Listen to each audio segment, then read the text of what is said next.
দেশের সীমান্তবর্তী জেলা নওগাঁয় ভালোবাসার অনন্য দৃষ্টান্ত স্থাপন করেছিলেন পাল বংশের রাজা চান্দিলাল পাল।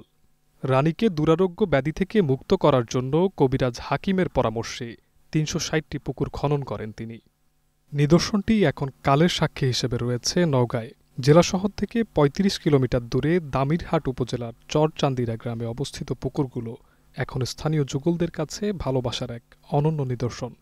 সেই লোককথা থেকে যেটা জানা যায়, তার রাজার এক স্ত্রী যখন অসুস্থ হয়ে যায়, তো বিভিন্ন জায়গাতে সে স্ত্রীর রোগ আরোগ্যের জন্য ছোটাছুটি করে। সে সময় বিশেষজ্ঞ ডাক্তার না থাকলে হেকিমের প্রতি তাদের বিশ্বস্ত থাকে এবং সে সময় কোনো হেকিম বা দরবেশ বলে যে তোমার স্ত্রী এই রোগ থেকে সেরে যাবে, তবে আরোগ্য লাভ করবে, তবে শর্ত রয়েছে। শর্ত কি?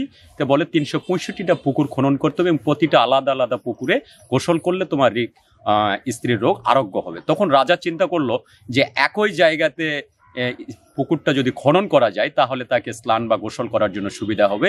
এই জন্য সে পাশাপাশি ভাবে ৩৬৫টা পুকুর খনন করে এবং এখনো সেই পুকুরটা রয়েছে। আর লোকমুখ কথা থেকে যে স্ত্রীর প্রতি ভালোবাসা, এতটাই ভালোবাসা যে রয়েছে, তার জন্য ৩৬৫টা পুকুর খনন করে। লোকমুখ কথা থেকে এমনটাই জানা যায়। এছাড়াও আরও একটা কথা যেটা লোকমুখে জানা যায়, যে এই পাশাপাশি পুকুর রয়েছে, সেই পুকুরে নাকি পাথর রয়েছে, এক পাথর অন্য একটি পুকুরে সরে যায় অটোমেটিকলি ভাবে, এমনটা কথাও জানা যায়। ২০৩ পুকুর, তারপর বালু পুকুর, বুড়া পুকুর, পাথর পুকুর, এরকম ৩৬৫টা পুকুর আছে বইয়ের। তো অসুখের জন্য বলে মানুষের বলেছিল যে এটা যদি প্রত্যেক দিন একটা করে পুকুরে যদি চান করে গোসল করে তাহলে এই অসুখ ভালো হবে। প্রত্যেক দিন একটা করে পুকুরে গোসল করত। তো এখানে ৩৬৫টা পুকুর আছে, বুঝলেন। তো এখানে আমি থাকি, এখানে পুকুর দেখশন করি। আর এখানে ৩৬৫টা থাকাতে আমাদের অনেক উপকারী হয়েছে এবং মাছ চাষ করতেছে। হ্যাঁ, এগুলো মানে বাজারে খুব একটা আমরা কিনতে যেতে পারি না, এখানে থেকেই আমরা কিনে, যখন মারে তখন আমরা কিনে নিই এখান থেকে। আর এই বাগানটা আছে, মনে করেন, এই বাগান আসেও আমাদের এখানে খড়ির অভাব নাই। আমাদের এখান থেকে খড়ি বহু দূর পর্যন্ত নিয়ে চলে যাচ্ছে।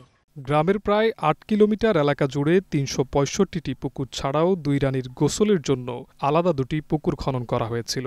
সেগুলো এখন ২০৩ পুকুর নামে পরিচিত। সেখানে গোসল করতে নামলে এখনও ইট পাথর সহ অনেক মূল্যবান বস্তুর দেখা পাওয়া যায় বলে দাবি স্থানীয়দের। তবে গবেষকরা বলছেন, অতীতে এই অঞ্চলের মানুষ অধিকাংশই দরিদ্র ছিলেন। তারা কৃষিকাজের পাশাপাশি মাছ শিকার করে জীবিকা নির্বাহ করতেন। নদীতে কুমিরের আক্রমণে অনেকে আহত হতো এবং মারাও যেত। তাই প্রজারা রাজার কাছে এর প্রতিকার চাইলে রাজা তাদের মৎস্য আহরণ করা সহ কৃষিকাজের প্রতি আগ্রহী করে তুলতে পুকুরগুলো খনন করে।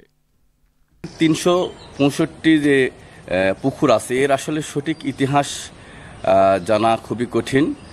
লোকমুখে অনেক কথা রয়েছে। তবে এই ৩৬৫ পুকুর পাল বংশের আমলে নির্মিত হয়েছিল। তো সেই সময়ে একটি বিষয় ইতিহাস থেকে যেটুকু জানা যায়, যে গঙ্গার অববাহিকা ছিল পাশেই, সেখানে এই এলাকার দরিদ্র জেলেরা মাছ ধরতে যেতেন, কিন্তু সেখানে কুমিরের উপদ্রব ছিল। তো তৎকালীন রাজার কাছে স্থানীয় জেলেরা দাবি করেন যে তাদের এই কুমিরের উপদ্রব থেকে যেন সহজে মাছ শিকার করতে পারে এরকম একটা ব্যবস্থা করে দেওয়ার জন্য। তো জেলেদের কথা চিন্তা করে সেই সময়কার পাল বংশের কোনো এক রাজা এই পুকুরগুলো একই জায়গায় খনন করে দিয়েছিল স্থানীয় জেলেদের কর্মসংস্থান হওয়ার জন্য। বাস্তবে ৩৬৫টি পুকুর নেই, রয়েছে ৩৬০টির মতো। জরিপ চলছে, সেটি শেষ হলে পর্যটকদের জন্য নতুন দুয়ার উন্মোচিত হবে বলে আশা নওগাঁ জেলা প্রশাসকের। ময়রাটে যে ৩৬০টা পুকুরের যে একটা মিথ আছে, এটার একটা সুন্দর গল্প আছে এর পিছনে। তো আমরা এটা খবর পেয়েছি, আমি ফিজিক্যালি এটা ভিজিট করেছি। বাস্তবে ৩৬০টা পুকুরের অস্তিত্ব এখনও পাওয়া যায়নি। আমরা ম্যাপ কালেকশন করেছি। ম্যাপ কালেকশন করে ওখানকার সহকারী কমিশনার ভূমিকে দায়িত্ব দেওয়া আছে। তারা বেশ কিছু পুকুর আইডেন্টিফাই করেছে। 60টা পুকুর ইতিমধ্যে আইডেন্টিফাই করা হয়েছে। বাস্তবে এখনও 60টা পুকুর নাই। বেশিরভাগ পুকুরই শ্রেণী পরিবর্তন হয়ে প্রাকৃতিকভাবে এটা কিছু ধানি জমিতে পরিণত হয়েছে, কিছু বনভূমিতে পরিণত হয়েছে, এবং যেগুলা এখন এক্সিস্টিং পুকুর রয়েছে সেই পুকুরগুলোতে বন বিভাগের মাধ্যমে সেগুলোতে প্লান্টেশন করা হয়েছে এগুলার পাড়ের মধ্যে। তো আমরা সরকারি যেগুলো পুকুর আমরা ইতিমধ্যে আইডেন্টিফাই করেছি সেগুলোতে আমরা সাইনবোর্ড স্থাপন করেছি। আমরা আশা করি ম্যাপটা পুরোপুরি সার্ভে করা হয়ে গেলে আমরা সেই পুকুরগুলো আবারও পুনরায় এটা খনন করে আমরা চেষ্টা করব যে ইতিহাসের উপর ভিত্তি করে এই 360টা পুকুরকে দাবি করা হয়।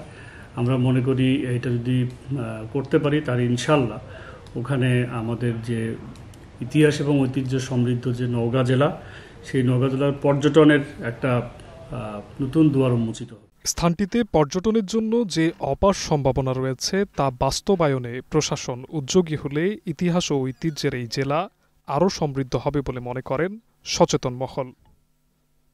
জিহাদ Rahat, green TV news desk.